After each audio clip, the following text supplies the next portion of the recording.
بسم اللہ الرحمن الرحیم۔ السلام علیکم ناظرین، کیسے ہیں آپ؟ امید ہے آپ سب خیریت سے ہوں گے۔ اگر آج آپ لوگوں نے درود پاک نہیں پڑھا تو برائے مہربانی درود پاک پڑھ لیجئے۔ آج کا ہمارا واقعہ ہے جنت کی مٹی۔ ایک دیہاتی نے مٹی کی مدد سے اپنا گھر بنایا۔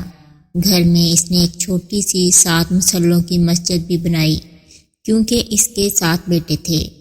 تعمیر مکمل ہوئی تو اس نے اپنے بیٹوں کو بلایا اور کہا کہ میں چاہتا ہوں کہ مسجد کی لپائی جنت کی مٹی سے کروں۔ تم سب بھائی جاؤ اور جنت کی مٹی تلاش کر کے لاؤ۔ بیٹے پریشان ہو گئے کہ جنت کی مٹی کہاں سے لائیں۔ باپ کا حکم تھا۔ 6 بیٹے ڈھونڈنے نکل کھڑے ہوئے، جبکہ سب سے چھوٹا اور 7واں بیٹا بیمار تھا، گھر پر ہی رہا۔ بھائی شام کو تھکے ہارے خالی ہاتھ گھر لوٹے تو کیا دیکھتے ہیں، چھوٹا بھائی بوری میں مٹی بھر کر بیٹھا ہے۔ باپ نے پوچھا، بیٹے گھر بیٹھے تجھے جنت کی مٹی کہاں سے مل گئی؟ بیٹے نے کہا، سارا دن ماں کے پیچھے پیچھے پھرتا رہا۔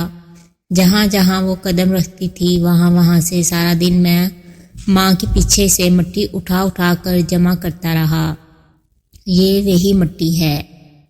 اس طرح کی اسلامی اور معلوماتی ویڈیوز دیکھنے کے لیے میرے چینل کو سبسکرائب کریں، میری ویڈیوز کو لائک اور شیئر کریں۔ شکریہ۔